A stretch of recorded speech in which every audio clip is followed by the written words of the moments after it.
Assalamualaikum warahmatullahi wabarakatuh. Selamat sore anak-anak. Selamat berjumpa kembali dengan Ibu Masweta, pengampu mata pelajaran PPKN.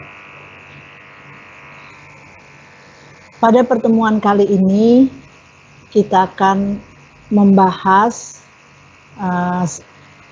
sejarah perumusan dan pengesahan Pancasila sebagai dasar negara. Saya harapkan walaupun sudah sore, mungkin kondisi kesehatan kondisi kita sudah agak lelah, mungkin mengantuk, tapi tidak apa-apa karena kita harus menunaikan tanggung jawab kita masing-masing. Dengan semangat, maka semua akan kita lampaui dalam keadaan baik-baik saja. Anak-anakku sekalian, minggu yang lalu kita sudah membahas mengenai BPUPKI, kemudian tugas daripada BPUPKI itu apa saja, kemudian sampai pada sidang pertama dan sidang kedua. Nah, sementara BPUPKI itu menyelesaikan 2 tugas ya. Jadi tugas dalam sidang pertama dan tugas dalam sidang yang kedua. Nah, seperti yang sudah saya sampaikan minggu yang lalu bahwa BPUPKI kemudian dibubarkan, kemudian diganti dengan PPKI. Nah, hari ini kita akan membicarakan materi PPKI ya, dengan rumusan atau pembelajaran mengenai sejarah seputar peristiwa kemerdekaan.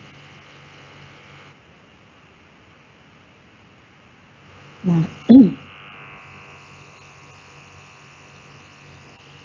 kemerdekaan Indonesia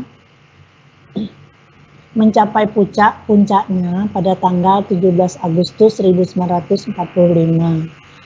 Namun sebelum itu, banyak hal yang ingin kalian ketahui mengenai kemerdekaan Republik Indonesia.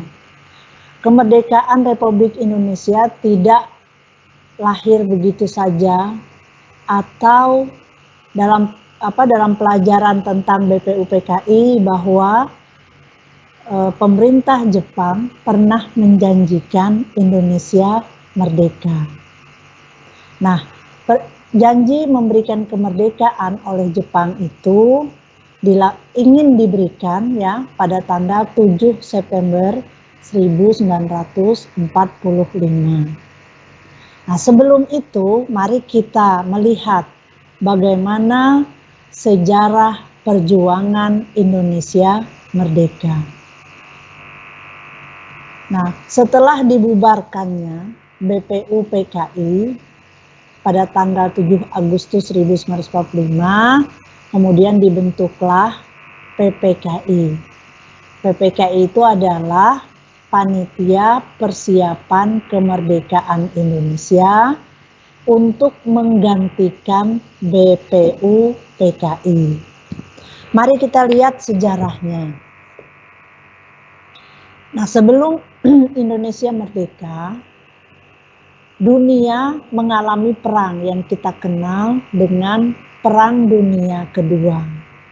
Nah, dalam Perang Dunia Kedua itu ya, di dalamnya terlibat negara Jepang dalam Perang Dunia Kedua itu, di mana Jepang pada Perang Dunia Kedua itu sedang menguasai negara kita yang dulu kita kenal dengan sebutan Nusantara ya.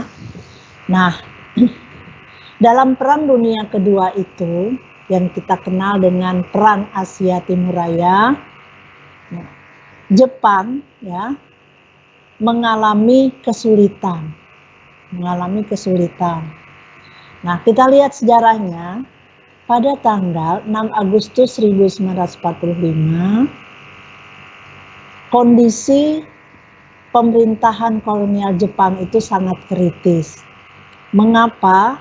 Karena dalam Perang Asia Timur Raya, Jepang telah mengalami kehancuran satu kota besarnya, yaitu kota Hiroshima yang dibom atom oleh Amerika Serikat pada tanggal 6 Agustus 1945.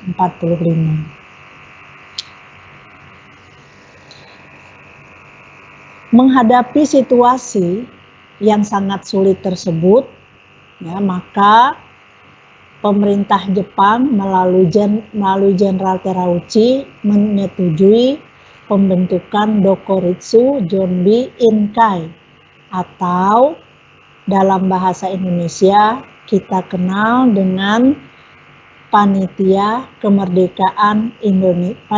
Persiapan Kemerdekaan Indonesia atau PPKI pada tanggal 7 Agustus.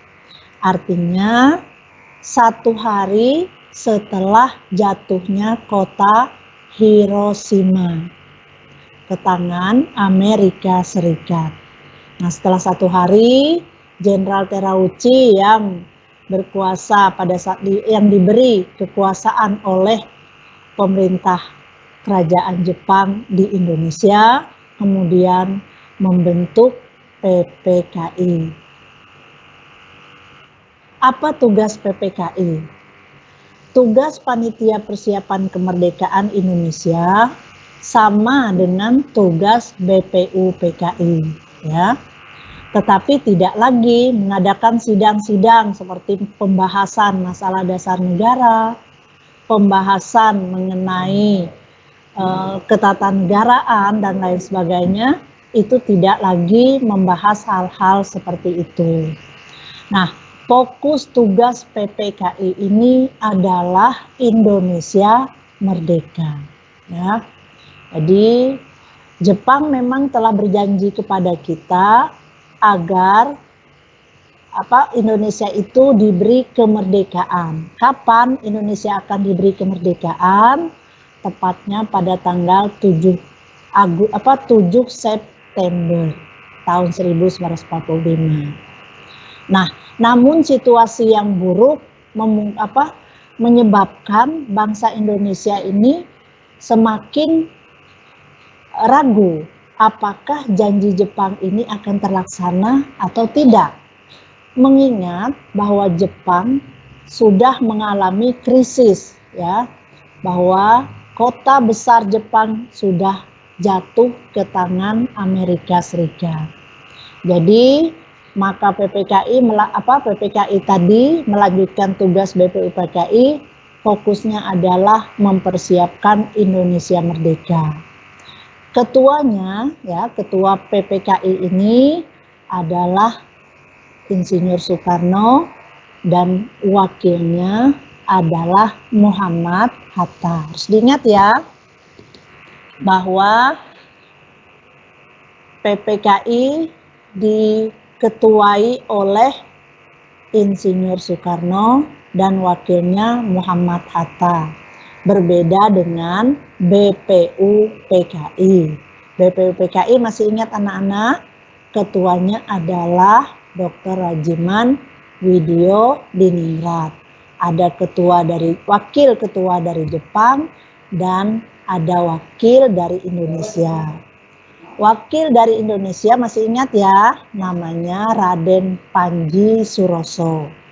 Ya, jadi BPUPKI dan PPKI ini berbeda ketua dan wakil ketuanya. Kalau PPKI ketuanya adalah Insinyur Soekarno, wakilnya adalah Muhammad Hatta. Kalau BPUPKI ketuanya adalah Dr. Rajiman Widyo Diningrat, wakil ketuanya adalah Raden Panji Suroso. Baiklah anak-anak, kita lanjut ya. BPUPKI itu anggotanya sedikit, maksud saya PPKI anggotanya lebih kecil atau lebih sedikit dibandingkan dengan BPUPKI, ya. Nah, namun unsur-unsur yang berada atau yang menjadi keanggotaan PPKI adalah sama, yaitu unsur-unsur yang mewakili seluruh rakyat atau seluruh wilayah Nusantara atau yang kita kenal sekarang Indonesia. Nah, jumlah anggota PPKI sedikit sekali, yaitu jumlahnya 21 orang. Ingat ya, jumlah anggota PPKI hanya 21 orang. Nah, masing-masing berasal dari Pulau Jawa 12 orang. Ya. Kemudian Sumatera 3 orang. Sulawesi 2 orang. Kalimantan 1 orang. Sunda 1 orang. Maluku 1 orang. Dan masih ditambah lagi anak-anak dengan yang disebut golongan penduduk Cina 1 orang. Nah anak-anak ya, jadi Cina pun menjadi bagian dari rakyat Indonesia. Ya, pada saat itu kehadiran warga Cina di Indonesia ini diberi kesempatan 1 orang yang menduduki sebagai wakil dari warga Cina yang berada di Indonesia. Ya, sehingga PPKI itu mencerminkan ya keberadaan seluruh rakyat Indonesia, walaupun anggotanya lebih sedikit dibandingkan dengan BPU PKI ya. BPU PKI itu banyak, jumlahnya 62 orang ya. Sementara PPKI anggotanya cuma 21 orang. Tetapi tetap mewakili seluruh rakyat Indonesia ya. Keterwakilannya dari Sabang sampai Merauke ada di dalam PPKI. Nah, yang paling banyak dari Pulau Jawa yaitu 12 orang. Dari Kalimantan 1 orang ya. Jadi dari kita juga ada sebanyak 1 orang. Dari Sunda juga 1 orang, Maluku 1 orang, kemudian penduduk Cina 1 orang. Selanjutnya, untuk kepentingan peresmian dan pelantikan PPKI pada tanggal 9 Agustus 1945, Jenderal Terauchi memanggil Bung Karno dan Bung Hatta serta Dr. Rajiman Widioningrat untuk pergi ke Dalat Saigon ya, Jepang sana. Nah, apa kepentingan tokoh-tokoh pejuang Republik Indonesia ke sana? Tujuannya adalah untuk percepatan kemerdekaan Indonesia, mengingat situasi pada saat itu sangat krisis ya, sangat krisis. Karena pada tanggal 6 terjadi bom atom yang pertama di kota Hiroshima, tanggal 9 terjadi bom atom yang kedua di kota Nagasaki. Ya, jadi 2 kota Jepang itu kini sudah luluh lantak oleh serangan sekutu yang dilakukan oleh Amerika Serikat. Nah, dengan situasi yang demikian, maka pemerintah Jepang berniat ya dengan memanggil Bung Karno, Bung Hatta, dan Dr. Rajiman ke Saigon ya, Jepang, dengan tujuan mempercepat Indonesia merdeka ya, agar Indonesia itu segera merdeka sebelum terjadi penyerahan Jepang kepada tentara sekutu. Itu pembicaraan itu dilakukan pada tanggal 9 Agustus bertepatan dengan jatuhnya bom atom yang kedua di kota Nagasaki setelah kota Hiroshima.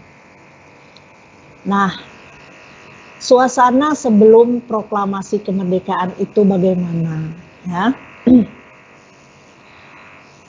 Kemudian ya setelah tanggal 9, kemudian pada tanggal 14 Agustus setelah terjadi pertemuan antara pemerintahan Jepang dengan tokoh pejuang Republik Indonesia, Bung Karno, Bung Hatta, dan Dr. Rajiman. Nah, mereka kembali ke Indonesia. Nah, saat itu Jepang betul-betul sudah lumpuh ya, artinya tidak bisa bergerak lagi. Ya, tidak bisa melakukan perlawanan lagi terhadap tentara sekutu atau yang ada di dalamnya adalah Amerika Serikat. Setelah bom atom yang kedua jatuh pada tanggal 9 Agustus 1945 di kota Nagasaki. Nah, setelah tanggal 9, maka pemerintahan Jepang resmi menyerah kepada tentara sekutu tanggal 15 Agustus 1945. Nah, Jepang menyerah tanpa syarat ya kepada pemerintah sekutu karena betul-betul sudah tidak berdaya untuk melawan sekutu lagi ya. Nah, jadi tanggal 15 Agustus Jepang menyerah tanpa syarat kepada tentara sekutu. Nah, selanjutnya ya para tokoh ya, tokoh-tokoh dunia termasuk tokoh-tokoh yang ada di Indonesia ya.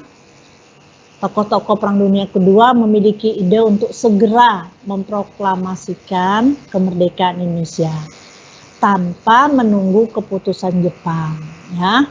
Jadi tokoh-tokoh Perang Dunia Kedua yang ada di Indonesia termasuk tokoh-tokoh pejuang Republik Indonesia, mereka mulai berpikir, kenapa Jepang sudah menyerah kepada tentara sekutu. Nah, kalau sudah demikian, maka mereka berpikir, mungkinkah Jepang akan menepati janjinya kepada kita, yaitu untuk memberikan kemerdekaan. Ya. Nah, jadi maka mereka itu mulai berpikir bagaimana caranya agar Indonesia ini segera merdeka tanpa artinya menunggu keputusan dari pemerintah kolonial Jepang yang ada di Indonesia. Ya, anak-anak ya, sehubungan dengan bulan Agustus, ini kan bulan Agustus. Kita akan memperingati Hari Kemerdekaan Indonesia. Maka selayaknya lah kalian itu tahu bagaimana Indonesia ini bisa berdiri sampai akhirnya usia Republik kita ini sekarang sudah 75 tahun ya. Jadi cukup tua kalau dia orang ya. Jadi usianya sudah 75 tahun dari Indonesia merdeka. Kalian adalah generasi muda ya. Generasi yang akan mewarisi ya, mewarisi yang akan berjuang untuk melanjutkan pembangunan NKRI ya. NKRI itu apa? Negara Kesatuan Republik Indonesia, yang sekarang kita pelajari bagaimana sejarah ketika kita ingin memproklamirkan kemerdekaan ya. Nah, setiap bangsa Indonesia itu harus tahu, termasuk kalian, harus tahu bagaimana negara ini hadir ya, dapat kalian nikmati, kalian hidup di NKRI ini ya. Kalian harus tahu sejarahnya. Kenapa? Karena kalau kalian tidak mengerti sejarah bangsa kalian, maka kalian itu akan menjadi warga negara yang tidak peduli nantinya ya kepada perjuangan NKRI. Kalau dulu perjuangan kita itu merebut kemerdekaan, tapi sekarang kita tidak merebut kemerdekaan karena kita sudah punya negara. Tapi negara kita harus dijaga. Kalau kalian tidak menjaga negara kita, bisa saja negara kita ini akan dijajah oleh bangsa lain lagi. Nah, kenapa? Kok bisa dijajah? Karena kita tidak peduli terhadap negara kita. Kenapa kita tidak peduli? Karena kita tidak mengerti bagaimana sejarah perjuangan untuk mencapai Indonesia merdeka, ya. Nah, jadi setelah perang dunia, setelah menyerahnya Jepang kepada tentara sekutu, maka bangsa Indonesia itu, pejuang kita itu mulai khawatir, ya. Jangan-jangan kita ini nanti tidak bisa merdeka, ya. Kenapa tidak bisa merdeka? Karena Jepang yang akan memberikan hadiah kemerdekaan kepada kita kini sudah tidak berdaya. Bisakah dia memenuhi janjinya? Itu adalah pertanyaan yang ada pada diri pejuang kemerdekaan Republik Indonesia. Nah, ya. Nah, sehingga kemerdekaan Indonesia tanpa menunggu keputusan Jepang, sehingga kita lihat ya, ada kelompok atau golongan tua dan ada kelompok atau golongan muda, ya. Nah, kedua kelompok dalam perjuangan NKRI, dalam perjuangan kemerdekaan Republik Indonesia itu sepertinya beda pendapatnya, ya. Kaum tua atau golongan tua pendapatnya sendiri dan golongan muda pun punya pendapat sendiri, ya. Nah, tentang proklamasi kemerdekaan. Nah, kita lihat berikutnya. Nah, siapa saja yang termasuk dalam kelompok atau golongan tua, ya? Siapa saja yang termasuk dalam kelompok kaum tua, ya. Kita lihat di sini siapa saja yang termasuk dalam golongan muda, ya. Artinya golongan pejuang yang usianya masih muda, gitu ya, masih muda, tetapi mereka berjuang, sama-sama berjuang dengan tokoh-tokoh PPKI untuk mencapai Indonesia merdeka.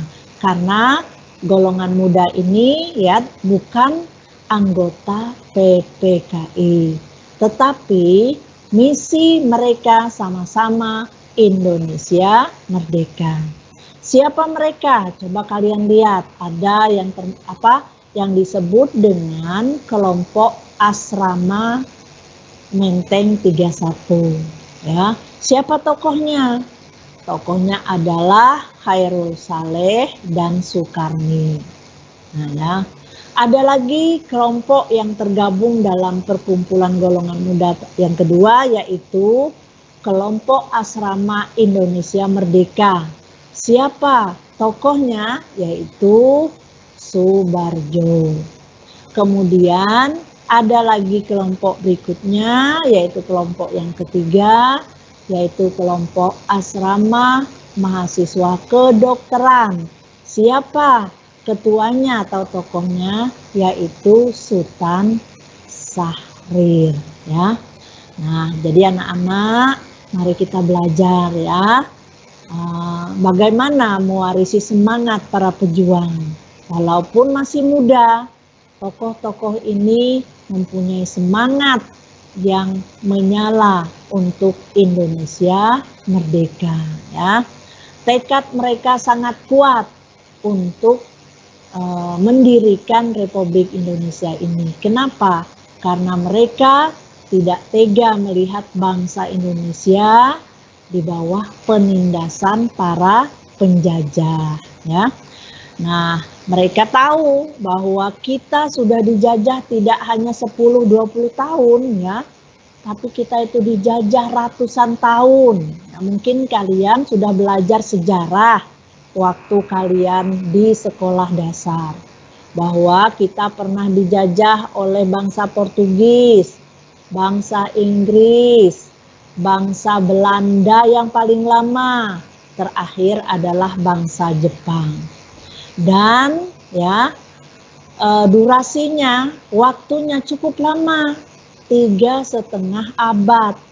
3,5 abad itu adalah waktu yang cukup lama. Kalau kita hitung-hitung ya, itu berapa generasi? Nah, ya 350 tahun itu ya, hampir 7 5, 6, 7 generasi ya. Ayah kita, nenek kita lagi, neneknya nenek kita itu menikmati ya, menjalani hidup di masa penjajahan. Nah, hidup di masa penjajahan itu anak-anak sangat susah ya. Sangat susah, kita di bawah tekanan, penuh dengan ketakutan, disiksa, disuruh kerja paksa, disuruh bertani, tapi hasilnya bukan untuk petani, tapi untuk penjajah. Ya, apa-apa serba diatur oleh penjajah. Kita sangat menderita, ya. Hidup kita sangat menderita, ya.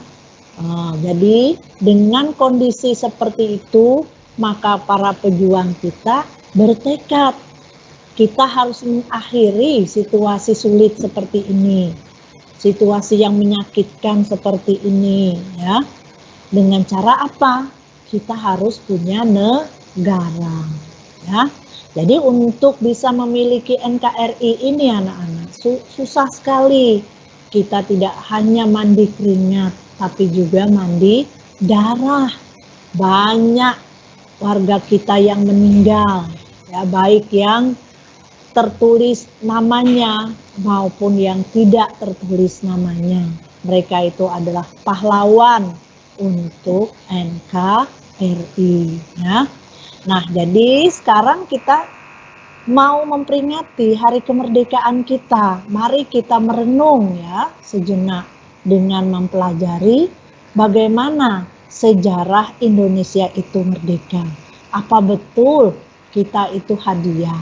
Nah, kita pelajari sekarang ya bahwa Indonesia itu merdeka tidak hadiah ya sebenarnya.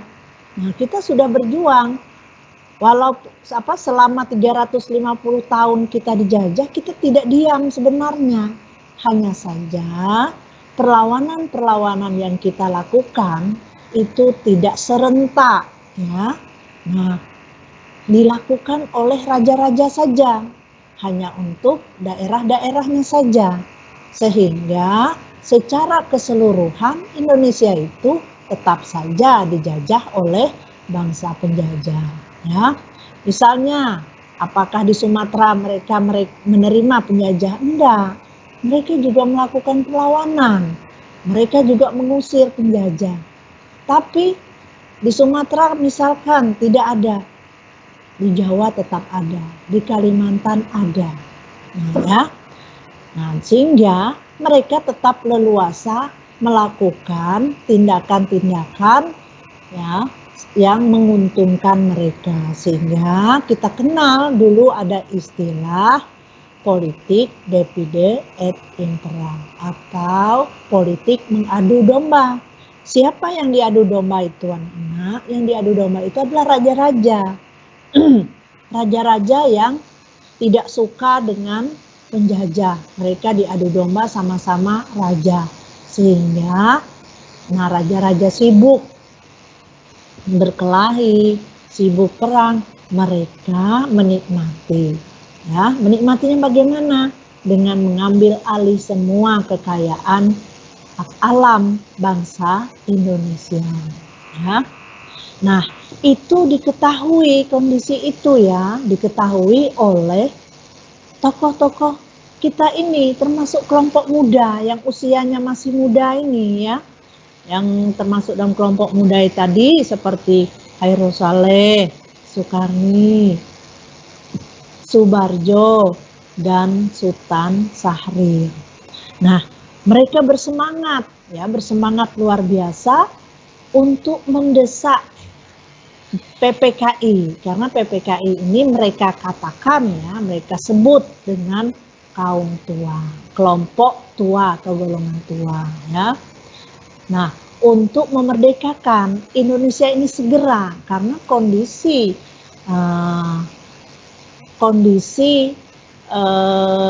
Perang Dunia pada saat itu hampir dimenangkan seluruhnya oleh sekutu. Nah, jadi antara kelompok tua dan kelompok muda ini sepertinya berbeda pendapat. Mari kita lanjut. Nah, ini ya anak-anak, suasana itu ada Muhammad Hatta ya. Muhammad Hatta sedang membicarakan dengan kelompoknya sendiri mengenai Indonesia ini yang akan merdeka ya. Nah, kemudian pada tanggal 16 Agustus tahun 1945 ya, pukul 4 sore waktu Indonesia Barat ya, Soekarno dan Hatta kemudian diculik ya. Tahu enggak kalian diculik? Diculik itu apa? Dibawa paksa oleh kelompok pemuda. Kemana dibawanya? Ke suatu perkampungan di luar kota Jakarta ya, yang namanya Rengas Dengklok ya. Mungkin kalian juga sudah belajar tentang peristiwa Rengas Dengklok. Apa peristiwa Rengas Dengklok itu anak-anak? Itu adalah peristiwa penculikan ya.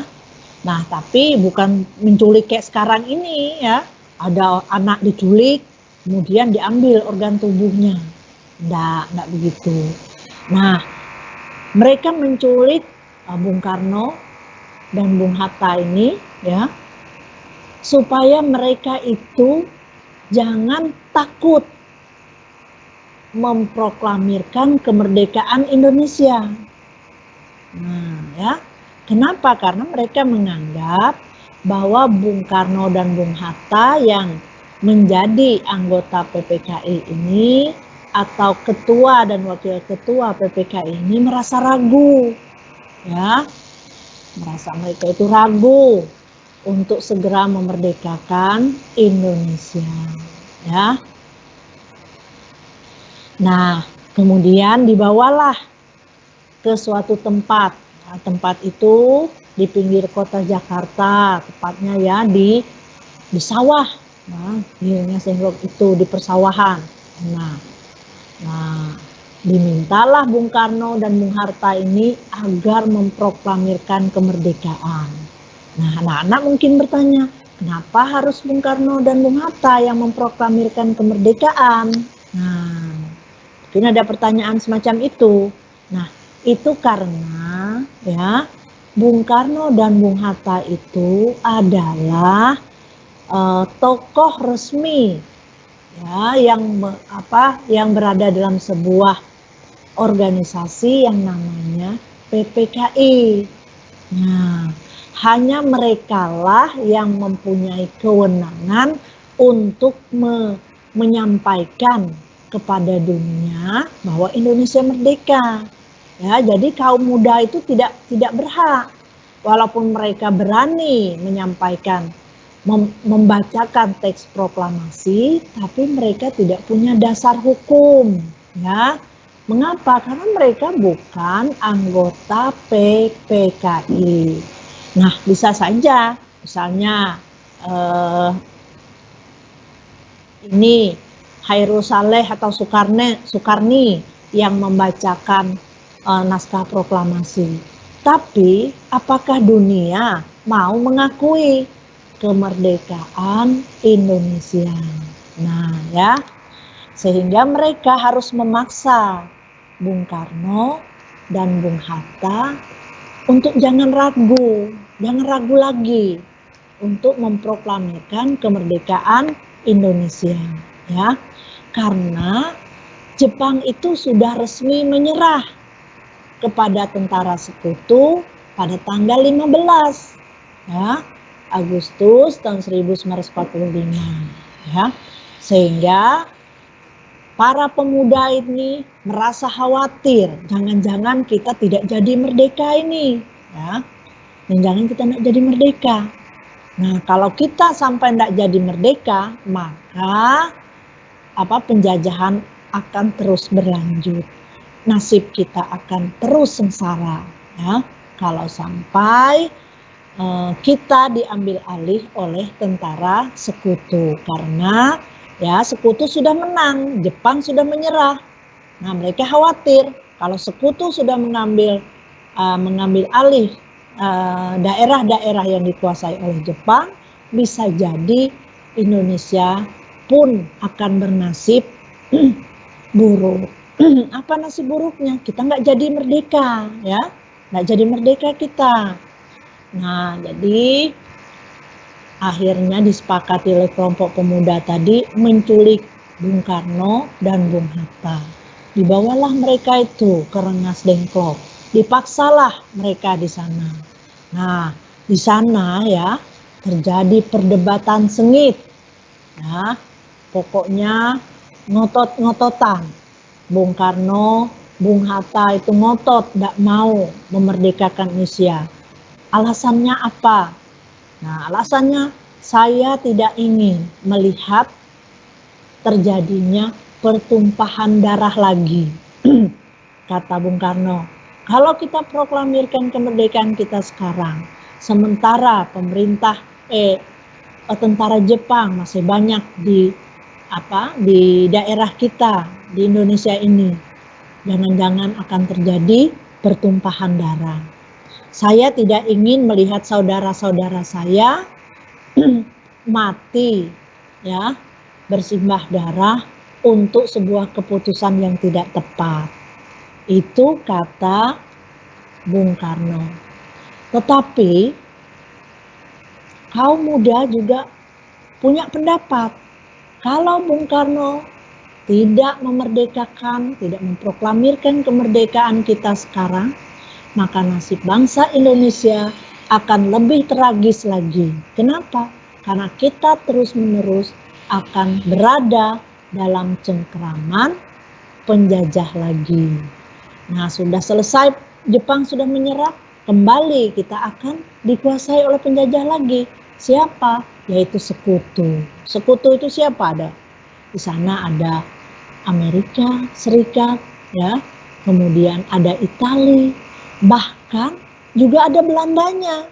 Nanti kita akan belajar lagi sejarah berikutnya yang disebut dengan Perang Kemerdekaan Pertama dan Perang Kemerdekaan Kedua. Siapa di sana? Ternyata yang kembali di sana adalah Belanda, ya. Dan kita ingat Belanda itu 350 tahun menguasai tanah air kita. Nah, jadi ya, aksi penculikan itu berakhir dengan mengalahnya Bung Karno. Akhirnya Bung Karno dikembalikan ke Jakarta. Di rumah Laksamana Maida, Bung Karno dan Bung Hatta membahas teks proklamasi kemerdekaan. Sehingga besoknya jam 10 pagi Indonesia itu merdeka. Kemerdekaannya teksnya dibacakan oleh Bung Karno dan Bung Hatta, ya. Sehingga sejak 17 Agustus jam 10 kita tidak lagi berada di bawah kekuasaan penjajah siapapun namanya, Belanda kah, Amerika Serikat kah, Jepang kah, tidak lagi, karena kita sudah menyatakan bahwa kita sudah merdeka, ya. Nah, jadi materi pelajaran kita hari ini ya sampai di sini dulu. Semoga apa yang Ibu sampaikan bisa bermanfaat ya untuk memotivasi kalian menjadi warga negara yang baik, warga negara yang betul-betul bertanggung jawab ya, menjadi pewaris generasi, pewaris bangsa dan negara ini untuk mengisinya dengan pembangunan. Jadi jangan malas-malasan, walaupun kita belajar begini ya, tetap bersemangat karena tidak ada alasan untuk bermalas-malasan. Ilmu pengetahuan dapat dimiliki melalui media apa saja. Oke anak-anak, pertanyaannya gimana? Oh ya, nah anak-anak ya, untuk materinya saya akhiri sampai di sini. Nah kita masih punya beberapa menit lagi. Mungkin kita akan melihat pertanyaan-pertanyaan yang disampaikan oleh teman-teman kalian. Oke, kita mulai dari pertanyaan. Yang pertama dari Said Jadan Akal. Pak, saya mau melihatnya mana pertanyaannya? Oh ya, apa? Said Jadan Akal. Iya, iya. Apa yang dimaksud visi dan misi? Oh ya. Oke ya, kita anak-anak kita langsung saja ya. Satu pertanyaan langsung dijawab. Kalau masih ada waktu, pertanyaan lagi dijawab. Dari Athar, siapa tadi Pak? Said Jadan menanyakan apa yang dimaksud dengan visi misi. Nah ya, orang hidup ya, apalagi bangsa Indonesia itu harus punya visi misi. Ya, kalau tidak punya visi dan misi, kita tidak tahu kita itu mau kemana. Nah ya, jadi visi misi itu saya sederhanakan ya, bahwa kita harus punya rencana dan tujuan. Ya, loh Indonesia kalau tidak punya visi misi, besok mau jadi apa? Setelah merdeka mau bagaimana? Nah, harus punya visi, harus punya misi. Visi misi adalah tujuan, ya, tujuan rencana tujuan hidup berbangsa dan bernegara yang dituangkan dalam visi misi. Sehingga kalau kita melihat visi misi, oh kita tahu bahwa visi kita apa merdeka. Oh ini. Nah, kemudian tujuan kita, misi kita apa untuk merdeka? Bahwa kita menginginkan begini, dan begini. Jadi ya sederhananya visi misi adalah tujuan dari kalau bangsa Indonesia, visi misi bangsa Indonesia adalah tujuan hidup berbangsa dan bernegara. Ya, jadi untuk sementara untuk visi misi begitu dulu dari Ibu. Mungkin ada pertanyaan yang berikutnya, masih ada waktu Pak. Yang kedua, apakah saat Indonesia berperang negara lain ada hubungannya dengan ASEAN? Saat kita berperang, iya. Ya, baiklah anak-anak, saya jelaskan dulu ya. ASEAN itu berdiri setelah kita merdeka. Sebelum Indonesia merdeka belum ada ASEAN ya. ASEAN itu kan organisasi negara-negara di Asia Tenggara ya.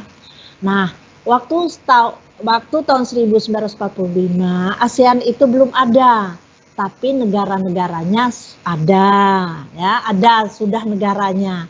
Tapi mereka tidak berada dalam sebuah organisasi yang bernama ASEAN. Jadi pada saat perang kemerdekaan jelas tidak berhubungan dengan ASEAN, karena ASEAN itu ada setelah kita merdeka, setelah selesai Perang Dunia Kedua.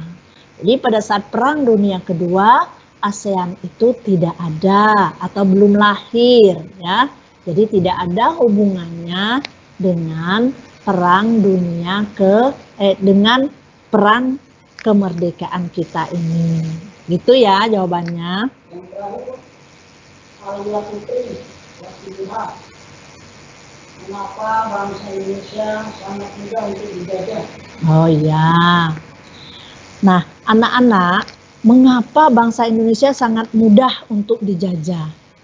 Nah, sebenarnya kita itu tidak mudah dijajah, sebenarnya ya.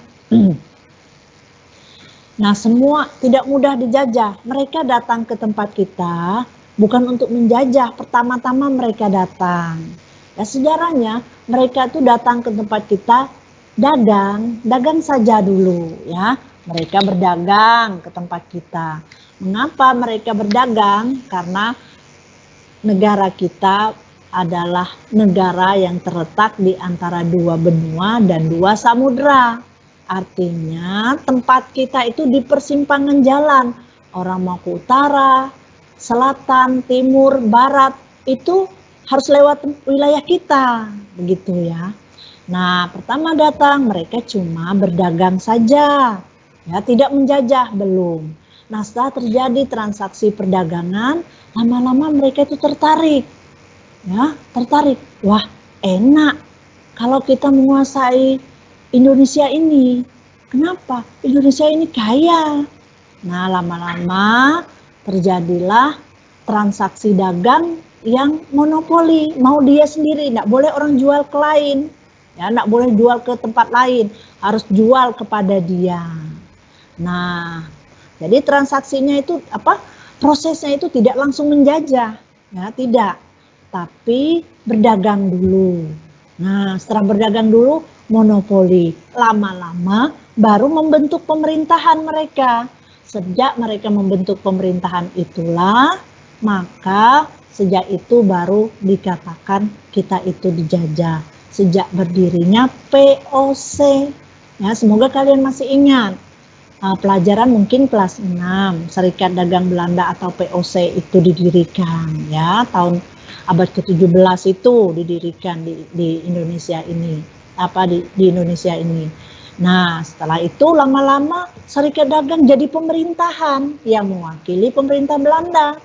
Akhirnya mereka mengatur kita. Itulah menyebabkan kita dalam keadaan dijajah. Jadi kita sebenarnya tidak langsung dijajah ya, tapi bisnis dulu. Lama-lama bisnisnya makin merugikan kita. Sampai mereka mendirikan POC. Sampai mereka mendirikan POC kemudian jadi pemerintahan. Nah ya, sebenarnya kita tidak juga terima, melawan juga. Tadi saya Ibu jelaskan bahwa kita juga melawan dengan cara ya hanya daerah-daerah yang melawan ya, misalnya di Sumatera ada kerajaan di Sumatera saja yang melawan, tidak untuk Indonesia, tidak untuk Nusantara, hanya untuk Sumatera. Di Sulawesi hanya untuk Sulawesi. Jadi perjuangannya sendiri-sendiri.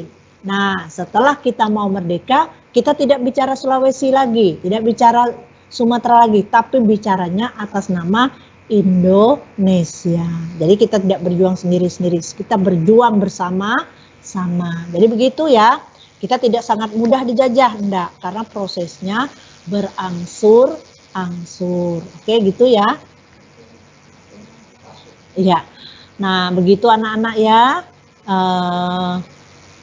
Pertemuan kita kali ini, semoga apa yang Ibu sampaikan ya dapat memberikan semangat pada diri kalian sehingga kalian menjadi warga negara yang baik, yang mencintai tanah air dan bangsanya, yang punya mental berjuang untuk kepentingan bangsa dan negaranya. Itu saya mohon maaf ya jika jawabannya yang saya berikan kurang berkenan ya.